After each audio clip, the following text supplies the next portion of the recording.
Hello and welcome to episode 183 of the Rusty Quill Gaming Podcast. I'm your host and GM Alex Newell. With me today I have Ben Meredith, Bryn Monroe, Lydia Nicholas, and Helen Gould. And who are you playing?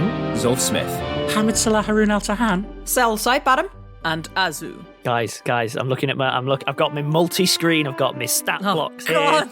I've got my secondary stat blocks, got my tertiary stat blocks, I've got my status trackers over here. Yeah, but I got chickens, so... It's true.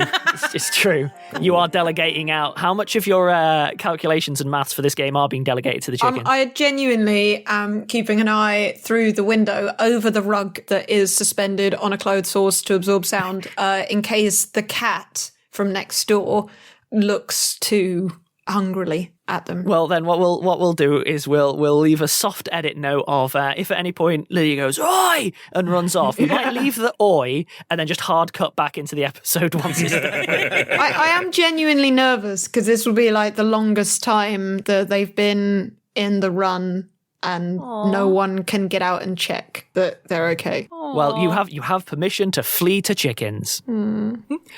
Speaking of fleeing, we're entering combat. Woo.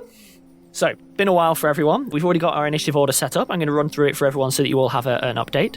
So, as a reminder for listeners, we are in the Garden of Yurlik. We're quite deep in the Garden of Yurlik, actually. We are accompanied by Summit Nil and we are accompanied by Wild. We've left Sorah at the entrance. Oh, and Skrark, of course. And we've left Sorah at the entrance to the garden. You've had a lovely walk through a park. And now you're at the sort of Pilates section of your day out, where we're going to work up a sweat, get some exercise, and there'll probably be zero ramifications that, I'm sure nothing will echo down the ages. As a reminder for everyone, your initiative order is Hamid, Zolf, Cell, Skrark, Summit Nil, Azu, Wild, for all of the things you're aware of. Fine. With that in mind, I'm just going to jump straight into combat. Hamid, you're up. Hamid is currently shaken, but still hasn't actually seen an enemy, as I recall. No one has. Yep. The best kind of combat, because Sasha's not here to sneak up on the people doing the sneaking. Hamid casts Fly upon himself. You die. No, you're fine. Yeah, okay, cool. you fly. Niche reference for some, but yeah, very, very bang on. That's not niche. That is not niche. Not amongst our followers.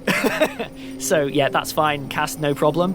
To be clear for everyone, just to be absolutely clear for everyone, none of you have any indicator of an enemy beyond the weird things that have been happening. There's been no visual, no, auditory way to place it. It's all been sort of in the head type stuff. Okay. With my move action, I begin to hover a few foot off the ground so that all the tall people around me no longer block my view.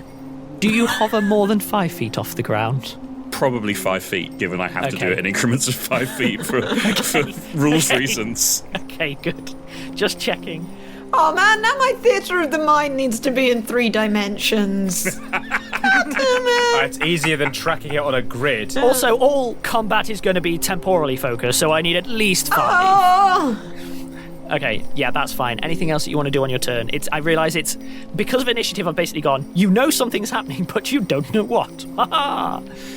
Anything else? Nope. Okay, cool. In that case, then, I'm going to jump to you, Zolf. You are next up in initiative. I'm afraid you also have no additional info unless you try to gain it. So, I am going to use Calming Touch because I've been given a little heads up by Alex that leaving characters shaken is bad. It's been a gentle heads up of you are in a garden that has made the barrier between life and death weak. Shaken leads to frightened. Frightened leads to running away That leads in random to the dark directions. side. Yep. It just leads to a bad time, if I'm honest. Just if you get shaken, you're going to have a bad time. Oh dear. Megalovania plays distantly. Yeah. Because Hamid hasn't flown up too far, so I'm going to use Calming Touch, and Hamid heals 1d6 points of non-lethal damage, but you are not fatigued, shaken, or sickened. They are removed from you. Yay! And that's me. Sensible? So, I ready my trident. I don't have a trident anymore. I ready my glaive. Oh, yeah, I will say that for anyone who uses weapons, I've worked under the presumption that, you've had a big, healthy, you knew something was coming. You had multiple chances to be this is sketch. You're all armed and ready to be Actually, clear. I flame on the trident because that is a bonus action which I can use Hey, now. Ben, I think. Ben, I think you made a glaive mistake. Oh my god. Oh, now look, that's not necessarily relevant to the situation that we're in here, Bryn. That was a pun for a pun's sake, wasn't it? No, you literally just called it a trident again. You called it a trident and it's not a glaive. Oh, there you go. I'm sorry. I'm going to defend, as much as I hate it, I will defend Bryn's right to that joke because it is both pertinent and excellent. Okay, yeah. You flame on your not trident. Yes. Okay. Cell, you are up. Cell's gonna do a perception check, if that's something I can do Okay. in an attack round. Yes, so that will basically use up what you would normally use for an attack. I'm oversimplifying a little bit, but that's fine. Give me a perception check. Cell's just gonna look around. What is around? Cell rolls a 4, so that's 18.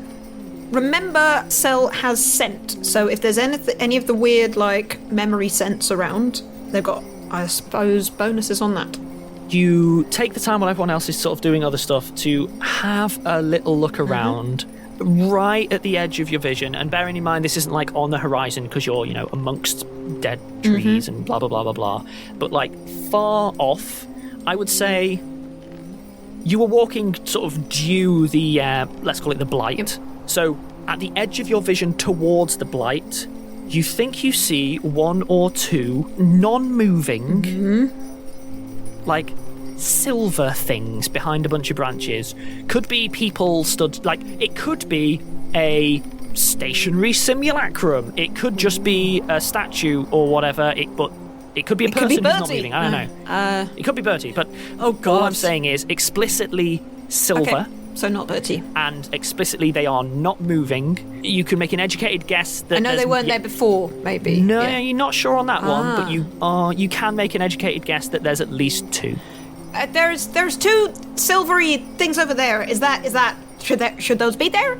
They do appear for size reference about your size. They're not epic, enormous, giant thing, just person-sized-ish. For visual reference as well, Cell pointed, used their 6 seconds. Yeah, that's fine. Efficient. Everyone's Pathfinder eye stalks immediately circle, spot the problem, register it, and then return to their general radar twirl.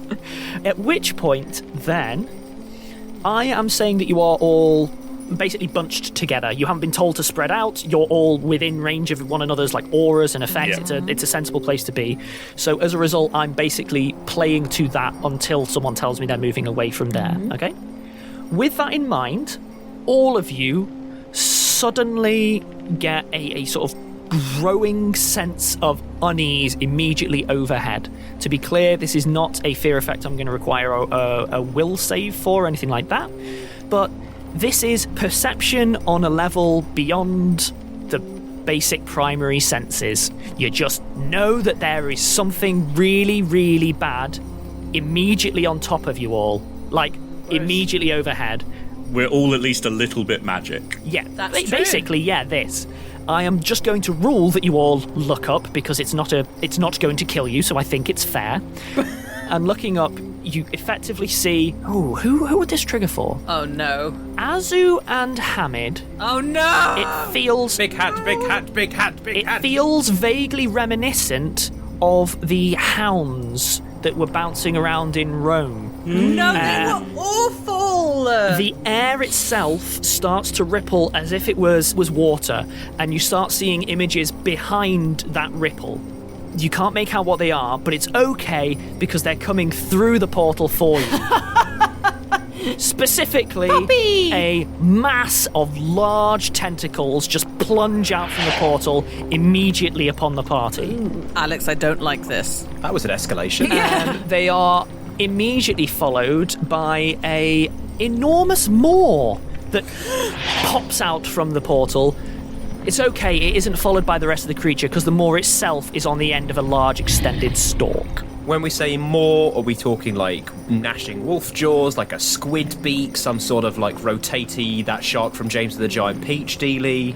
Think mechanically large in terms of category, like would be the guess of the shape of size of this creature, give or take. That's not very and big. think Sarlacc configuration. What's a sarlacc? It's a bit more like with like teeth on all sides, and it looks like something that uses lots of strong peristalsis to like drag things in. Sandworm style. Yeah, that kind of thing. Cool. So a big round rotatey thing. Your sci-fi bastard of choice. Okay.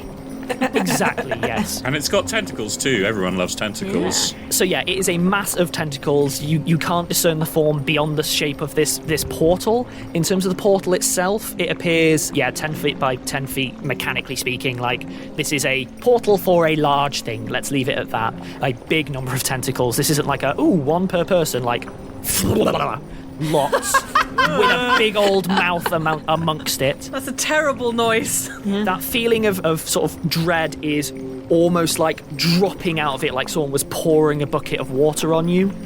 It seems to be coming from there to here rather than from here ambiently, if you see what I mean. You said a big kind of mouth. I'm going to need specifics. So are we talking like an octopus beak? Are we talking like a wolf jaws? No, this is fair. Talking about like big singing let me be human specific lips. for you. Oh! Take a great white shark. Or, as Ben is doing a great impression of, a goldfish.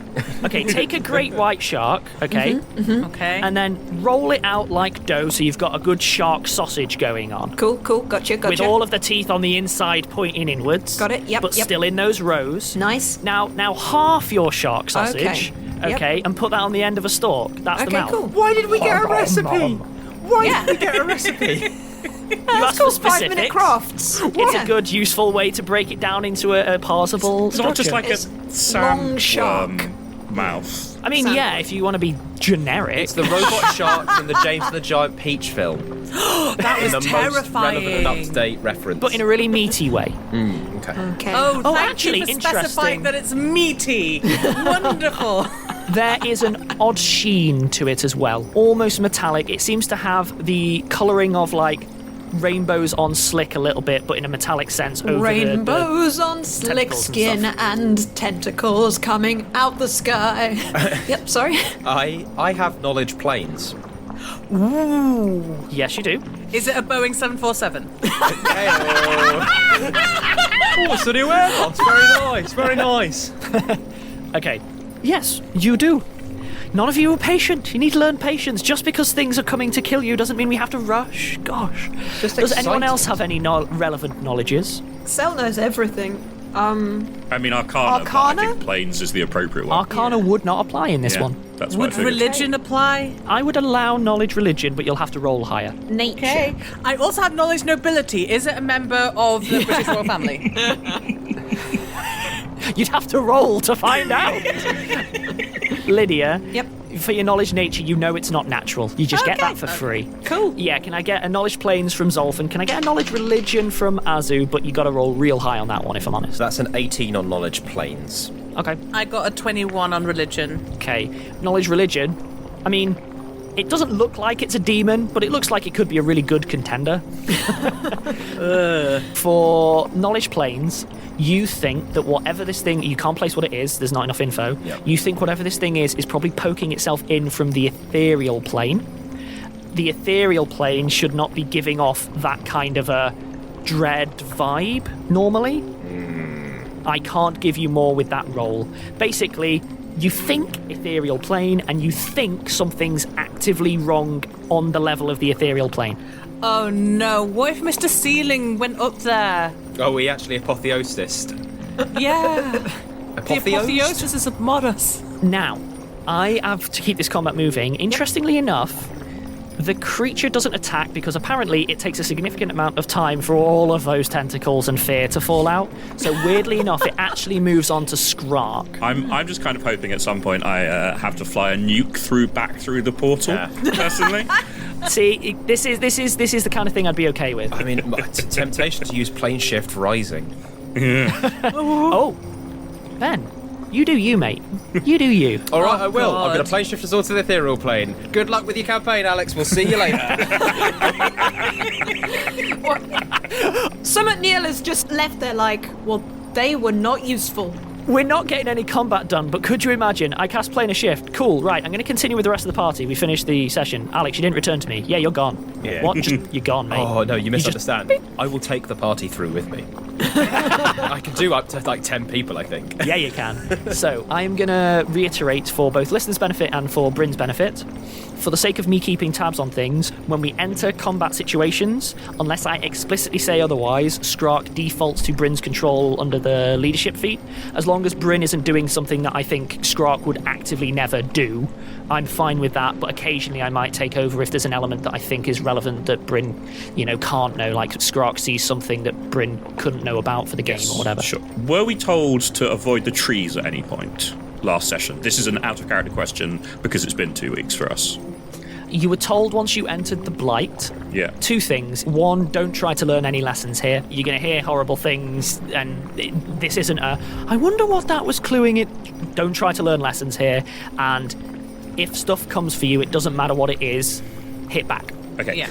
I think Skrark's move is going to be to climb the nearest tree. He likes to be up high, and it'll give Doing him some so cover will and provoke advantage. an attack of opportunity from an enormous mass of tentacles. Okay, I can make an acrobatics roll to avoid that. Yes, please. Skrark has a climb speed, like he can just... Oh, yeah, Skrark can just be in the tree, Yeah. don't worry about that. Ooh, only 15 on the acrobatics check. So unfortunately with that roll, I don't need to roll stuff to just get Yep. the attack of It was opportunity. not a great roll.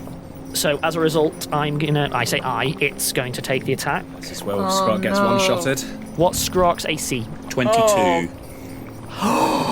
With a 23!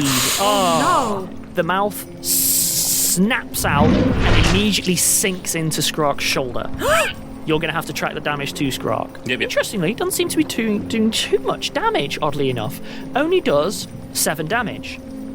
But Oh, Ben, stop getting ahead of me. your tone is saying everything we need to know. All I'm doing is vocalising The what we're all glee. thinking. The glee in your voice is telling me how bad this must be. And how pleased with yourself you are. Can I get a will save, please? Yes. Is this a fear effect? This is not a fear effect. Okay. And it's not a charm effect either. You never know. The rolled out shark was just very convincing. You pop out of that portal with your come hither tentacles. This is not a charm effect. The reason that I'm saying this is it's really important to say these are all relevant questions within this combat. This specifically is not. No. Okay. 25 total. Ooh, good. Okay, cool. So in that case then, the teeth sink into Skrark's shoulder as Skrark tries to scarper up the tree, and for a briefest of moments, Skrark turns and projects at Hamid the look of the most intense hatred, vicious loathing, like real animalistic hatred of Hamid. And then it's immediately snapped gone, as if like, oh, I don't know what that was. Skrark basically, makes it up the nearest tree, and thanks to the climb speed, would end up at the same level as the portal, but in a tree to the side, if you see what I mean. Yeah. At which point then, anything else that Skrark is doing? No. Skrark will activate the ability of the stalking dagger. Ooh, understood. In which case then, the sound of the surrounding bells seem to grow louder and seem to move closer. They do not seem to be emanating from the portal in any way. There does not seem to be a discernible pattern, and it does not seem to be coming from a specific direction. It just seems to be growing a bit more present, but just around. Okay. At which point, Summit Nils, who is currently shaken but still holding it together, turns into a bear. Good for them. Just I am a bear now. A large, mechanically large creature, this one. Specifically, for anyone who's interested, a dire polar bear, because she can. Ooh. That's very cool. Yeah, that is extremely There's cool. now a just horrendously vicious looking polar bear. As a, throwaway action, Sel's just going to go, Sel knows exactly what level of casting that requires, and Sel is Yeah. impressed. Polar bears are the most dangerous bears as well, so that's very useful. The bear immediately tries to basically snap and attack all of the tentacles. doesn't succeed, but also doesn't appear to suddenly, like, I mean, you know what my monsters are like.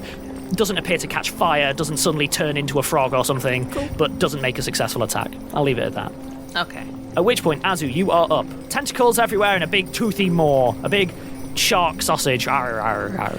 Right. Detect evil it is. Could you imagine if it was, oh no, this is good, and it just, I was just startled. Hello.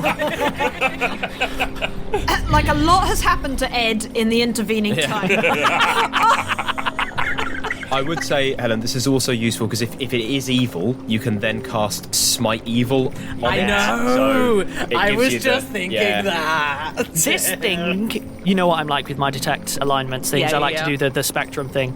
This is the most evil thing you've ever encountered. Ooh, worse than And, like- Shoin, which is like- saying something. Off the chart evil.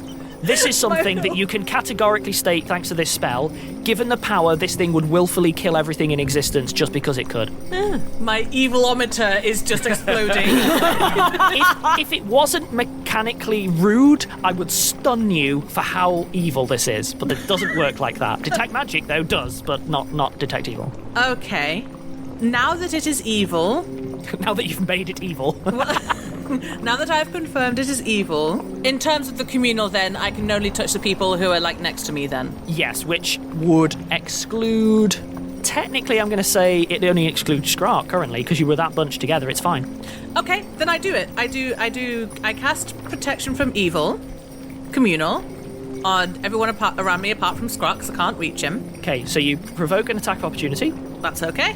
in which case then, basically, and Bryn can correct me, I've been playing too many systems, so as Deputy, Bryn now has the power to basically just tell me I'm wrong. As far as I'm remembering for this, it's a case of I am rolling my attack of opportunity, and if it hits, then the concentration check No, goes you off roll to make concentration check first. Okay. it. So roll your d20. Okay. Oh god, be good to me today. Be good to me, gods of dice. No, it'd be bad, there's so many mechanics we can play with today. What's the score? What's the score? Okay, so it's what the dice said, plus my level, plus my ability modifier. Which for you will be charisma. Okay, so that's 10 plus 9 plus 3 is 22. Okay, cool. In which case, then you have successfully cast. That's a sentence. You have successfully cast defensively. So as a Yay. result, you don't provoke an attack opportunity, and your spell goes off. Gosh, Okay. I forgot how complicated this can get. Everybody, you now have a +2 deflection bonus to your AC, +2 resistance to saves if the evil thing tries to do anything to you. You also get an extra saving throw if something tries to control your mind. Ooh, that will definitely be useful.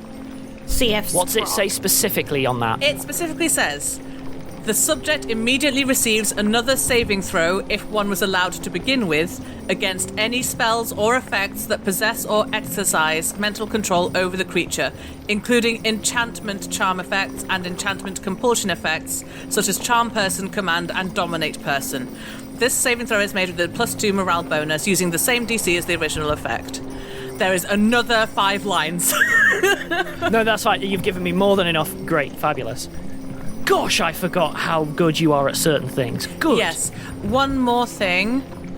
If an evil creature is summoned, this spell prevents any bodily contact by, like, the natural weapon attacks of summoned evil creatures will fail. I will tell you now, this doesn't count as summoned, so that isn't going to That's apply. fine. Just wanted to...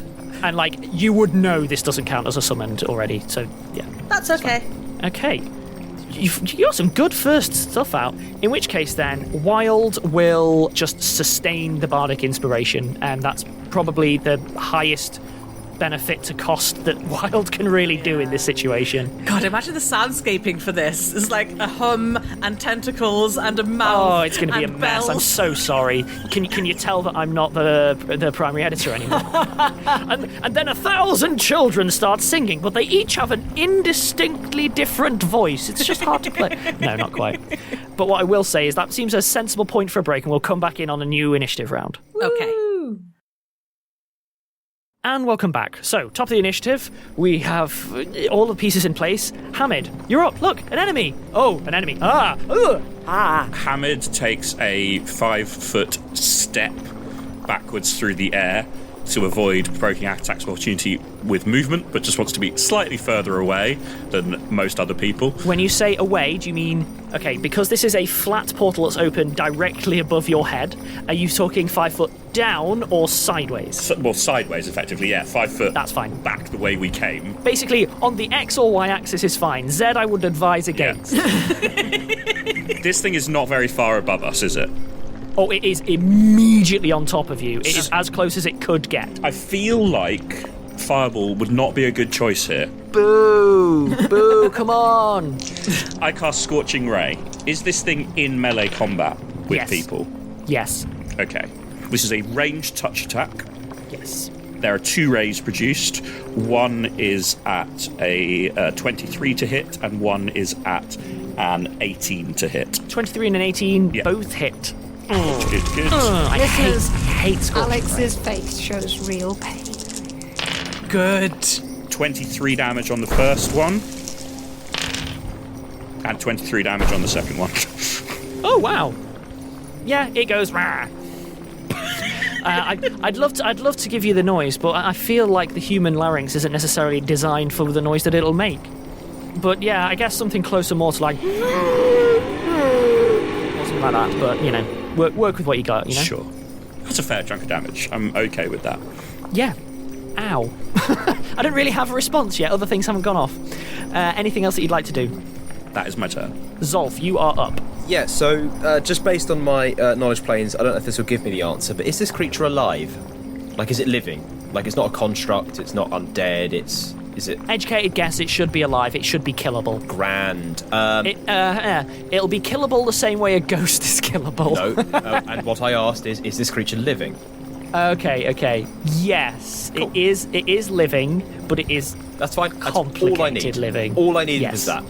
Right, so I activate Freedom's Call. Uh-huh. What this means is I emit a 30-foot aura of freedom for, well, up to 9 rounds. I can turn this on and off when I want to.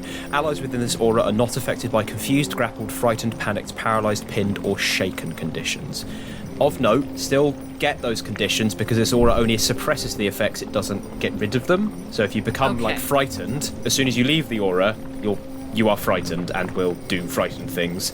Is that a spell? It's the spell-like ability, I guess. Basically, are you casting because it will provoke an attack of opportunity from this thing? No, it doesn't even Okay, cost me an cool. action, according to the rules, which are... That's fine. Technically, it should have taken an attack of opportunity on Hamid, but I'm feeling generous, so it didn't. Yeah, it didn't. You stunner! I love it. I have combat casting, which gives me +4 to those checks, so I have to roll pretty badly. It's not built for that, so yeah. Yeah, so I'm going to slay living on it. I'm making a touch attack, so that is... what's my whiz? 5, so 14. Okay, that's odds on. Rolled a 19, nailed it. Yeah, great. No attack of opportunity then. Right, Oh, this is going to hurt, isn't it? This is so really going to hurt. I grab a tentacle and it says here... You get your hands off my I grab beautiful a tentacle baby. and my hand seethes with eerie dark fire. So the target needs to roll a fortitude saving throw or take 12d6 plus 9 damage. Holy Lord! How dare you get saving throws from my creatures? How very dare you? That's so many d6! What's the... Oh, my spell save DC, 20. It's quite high. That's quite If you high. pass, you only take 3d6 plus 9. What have you done? I'm so tired. No. Level 5 leave- spells, Alex. Level 5 spells. You leave her alone! She was just a nice tentacle monster with a shark sausage for a mouth. You leave my baby alone. Destroy it! Throw it into the fire! Alex made a boss monster. Fails the fort save. Come on. Why does this always happen to me? Oh. Right. Roll the damage. Don't own enough d6, so I've got a dice roller up here. Okay, it takes 45 damage. Nice. I rolled a 36. Come I actually on. rolled garbage. Yeah. That's still lots, Yeah, though. that's quite a I low rolled roll given how much you could have 1, got. 2, 2, 2, 2, 2, 2, 3, 3, 5, 6, 6. Wow. Me and Ben have now done combined 91 damage to it. Nice. Come on, team, between us. In how many rounds? 1 and a bit. Well, I mean, technically 1 round. Yeah, the Two first turns. round. You are Attacks. horrendous. You are a horrendous nightmare. Level 9 Bryn. characters. Okay, anything else that you want to do to my baby? No, I'm not moving. It'll get an attack of opportunity. I don't want that. Cell, you're up. You have a new friend, and it's all up in your grill, and it's not respecting your personal space at all. So, like, one of the drawbacks of alchemists is they require setup, and I should have made more choices in the prep moment that we had. Stupid perception check. I will chug a targeted bomb admixture. That's fine. Because if I have Cell throw bombs now, we will get hit by the splash damage. Which is bad. While I know that Ben's characters have all of the hit points, Skrark probably wouldn't want 4 times splash damage. Yeah, probably not. Is this drinking a potion? Yep. That will provoke an attack of opportunity. Chug, chug, chug. Cool. Ooh, good luck. What do I have to roll? Do you drink defensively? I don't think you can drink Nope. defensively. I think this is one that you just kind of have to take on the chin. That's one of the things. Oh, come on! Where did it roll? The creature manages to fumble its mouth. I mean, to be fair, I would fumble my mouth if it was a long shark The tooth. large, toothy maw reaches out to bite your face. The portal's clearly messing with depth perception. It misses, goes past your head, and then just kind of goes... just hits you on the side of the tube instead of the big What does toothy its bit. skin feel like? Is it like shark skin? Oh, that's actually a good question. Totally smooth. Completely smooth. The Yeah, smoothest so thing. smooth. Like oil. I would say it is actually quite gristly. It looks like it should feel smooth, but actually it's extremely gristly. Is it like a meat beanbag? Like a pork scratcher. I mean, Ben, in a way, aren't we all meat beanbags? It's true. Just meat beanbags with dreams. I guess it feels at first like a meaty beanbag. I can't believe that's a sentence I've had to say, but there we are. Are you doing anything else? Well, I assume that they can't chugged a thing. Can't throw a bomb. You could move. I don't want to move. I wouldn't. Yeah. Good. Okay, cool. Ooh, although I could have hasted myself, and then I could do both next turn. I'm going to say that you've already drunk your potion. Okay. Cell thinks. Bloomin' heck. In which case, then, I am going to jump onto the creatures thing. Hamid, Yes. you are going to be giving me your AC. 23. Good? Okay. Don't mind me. We're minding. We are actively minding. I genuinely thought there'd be a lot more dice rolling sounds. Yeah. Right, I'm rolling on a soft mat, so weirdly enough, I'm rolling loads, but you're hearing nothing. It's a bit odd. Let me glance at his charts. Oh no. Bryn, you get hit twice. To be clear, all of the tentacles go all for Hamid. You get hit twice. All of them. Do not underestimate how many there are. I'm getting quite frustrated here. Don't like that. No, don't like that at all. Get back down here, young man. It's nonsense. I mean, I'm floating 5 foot above the ground, Helen, and your character is tall enough to just still be... I'm actually closer to you than normal. I just put a hand over your head. Just be like, no. This is getting actively frustrating to me now. This is a very carefully crafted encounter with a ridiculous number of tentacles. You have taken 8 damage with no complicating effects. Yes. Shouldn't run a D20 system there, mate.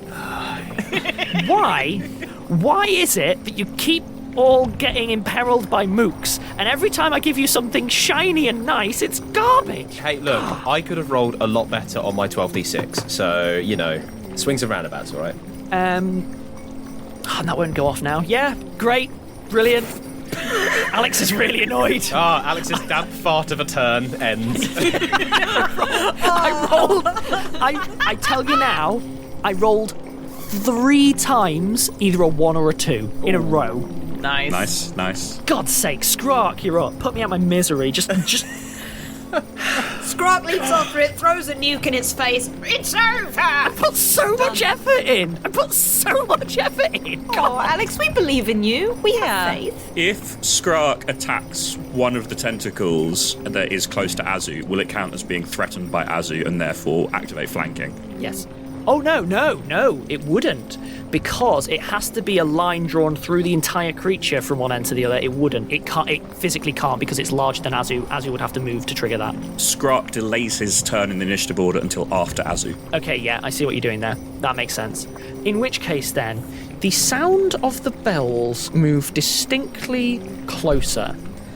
I don't like that at all. I really don't. I feel like Could we're be in friend. Sleigh bells ring. Are you listening? I'm not going to ask for a perception check because you're all engaged in combat. There's no way that I can do that. They move distinctly closer to the point where they sound like they are drawing near to being on top of you. None of you see anything that could be causing this currently. Can Cell smell anything? No. Oh. Damn. Sorry. If only they were stinky bells. You leave my sticky bells alone. Not going there. Not going there. At which point, you also hear, from a distant corner, the sound of something slightly more mundane. Just a bit of a monstrous roar.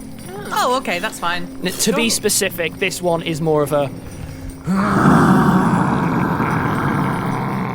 So, a frustrated and exhausted monster? Exactly that, yes. To be clear, it is coming from a direction. If you were heading towards the Blight, it's coming off from the left. Okay. It seems independent of the bells, has nothing to do with the portals. And to be clear, it seems to be something that is like, I hesitate to use the phrase, like normal-sized. The reason I have to spell this out is for soundscaping and stuff like that. This is not a giant creature that's like 3,000 foot tall about to step on you. It's just a thing. I like it might just be another druid doing something completely different, but just having a crap day. They're just not involved in the story. They're just a bit miserable. But that is currently a noise that you all hear. At which point, Summit Nil... In fairness, I don't get to complain because Summit Nil also rolled garbage against my baby. So as a result, like I'm at least getting that in my favour. Thank goodness. Right, let's try again.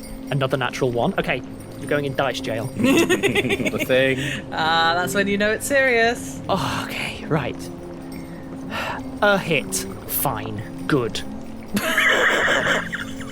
The bear just tears a tentacle off. Lovely. Just bites and just tears it asunder. What comes out of it, it appears to have no innards and seems to be full entirely of black ichor. Gross. Ah, nice. Like, it doesn't seem to... It feels gristly on the outside, but there's not actually anything moving it inside, and it just gushes everywhere. It's just like... Does the rest of it deflate? It's done. The damaged tentacle basically does sort of start to go a bit, like, deflated and then snaps itself back into that portal. But yeah, it's just like a... For the look of the thing, it's like tar, but it doesn't have that sticky kind of quality to it, if you see what I mean. Gross. But for Cell's benefit, how does it smell? This is You know, it's a fair point. Yeah. No scent at all. Cell is frustrated by this. I'm sorry. Like, it has no smell. Just at going all. up and rubbing their nose in it, being like, smell, damn it! Like, we had all those memory scents. It seemed like there was gonna be, you know. Yeah. You did, didn't you? And this thing doesn't smell at all. At which point, I've connected then, the dots. Azu, you're up. I have a question to ask about swift actions. Yes. If I do a swift action, do I still have a standard action? Yes. Yes. As a swift action, I activate Smite Evil. Yes. This is going to really hurt, but that's I fine. really hope it does. I really hope it does. I have done nothing to you. Have I done? I've done 8 damage, I think, so far. Just remember also, because it's been so long since we've done combat, you've got on your first attack each turn, you double your damage, don't you? Basically, yeah. D12. Yeah. Oh, You can't, however, cleave tentacles. They all count as the same creature. Yeah. Okay. This was a way for me to hit you with multiple things simultaneously without you just cleaving everything into powder. Okay, well, my Smite Evil goes off. As my standard action, I'm going to hit it with my massive axe. So, prayer circle for this dice, please. Come on, natural ones. You're kidding me. That's only a 5. That's only 24. no, but that's a 19 plus 5. Yeah, it's still enough. My first attack, then. Bryn said it was 30, and I believe Bryn. Excellent. In which case then, Helen, I would like to ask you, there is a large portal-based tentacle shark-toothed monster reaching down on top of everyone. Yeah. How would you like to kill it? Because it didn't really get a chance to do anything else. Helen, you didn't even need your second attack. You had another attack in the bank. Your turn wasn't over. I want to slice its mouth off. Oh, yeah. Absolutely, fine. So you wind it back and you just slice cleanly the extended sort of mandible part of it. Yes, it got demouthitated. Basically, you cut its entire mouth off. Ichor just gushes, just sprays from it in an absolute torrent. It's like someone tried to pour a swimming pool of ichor through a hose. It goes absolutely everywhere. And all of you, it doesn't have a mechanical effect, so I don't have to ask for a will save. So, all of you who are sprayed, which basically is everyone apart from Skrark, even you, Hamid, even you, find alien emotions sort of temporarily cropping up. So it splashes over you, and it's like some of you have a sudden wave of adoration for that bush. Some of you have, like, absolute reprehensible hate for your party member or whatever. There's no pattern to it. It is utterly random, but all of you have a brief flash and then it goes away. And what starts to happen is the tentacles, as it's gushing this ichor, start to deflate. That's the best way to describe it. And they try and retract but fail. And then it looks like the main body of the thing is starting to slip through this portal. It starts to sag outwards and you start seeing it doesn't seem to have a torso as such. It appears to have some kind of weird, like, these tentacles appear to be coming from, say, a single limb of the thing. I don't know how else to describe it. And it's falling through, and then the portal just snaps shut, severing whatever has fallen through, and this mass of deflated flesh slowly recedes down into an astonishingly small, sort of almost jellyfish-like thing, with all of this ichor just awash everywhere. I'm imagining it with the sound of like a balloon deflating, like. I don't know, to my ear it feels a lot more like wah wah ha ha ha Alex wah wah. Stop but bringing to us each their own. bosses. It's fine. I didn't say combat was over. Yeah, but you look like it is. I'm annoyed because that didn't even do anything. Hey, I took okay. 8 damage. Oh, you did. I took no damage whatsoever. It took 130 in the time it took me to deal 8 damage. No, you did 7 to Skrark as well. Oh, Yeah. yeah, no, you're right. You know what? I'm being petulant. I apologise. You still have the rest of your turn to go. What do you want to do? You've got all of your turn. Go for it. Dance party? Dance party. Are we out of initiative? No. You still Okay. have the rest of your turn. You are still in initiative. Oh, my turn, or. You have a second attack if you would like to take it, Asu, but there's nothing to attack. Would you like to attack any of your party members? You'd be doing me a favour. No, thank you, As I would Very like well. to love and care for all of her party members. In which case, then, I will jump to Wild, who is sustaining the bardic inspiration, but for flavour, I'll say momentarily stops and says, "That was very easy."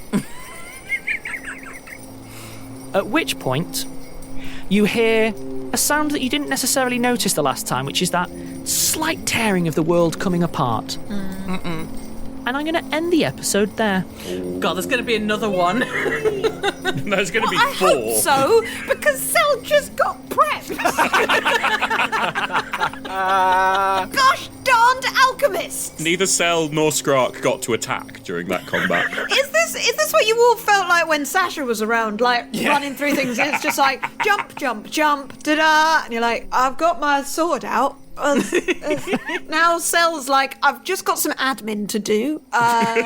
3 pages into my 4th ring binder. If you'll excuse me, I'm just gonna end this episode. I'm just gonna shut it down so I can immediately jump to punching all of your characters because you all deserve punishment, and I can do that. So I'm gonna end the episode. Goodbye. Prepare yourself. Bye.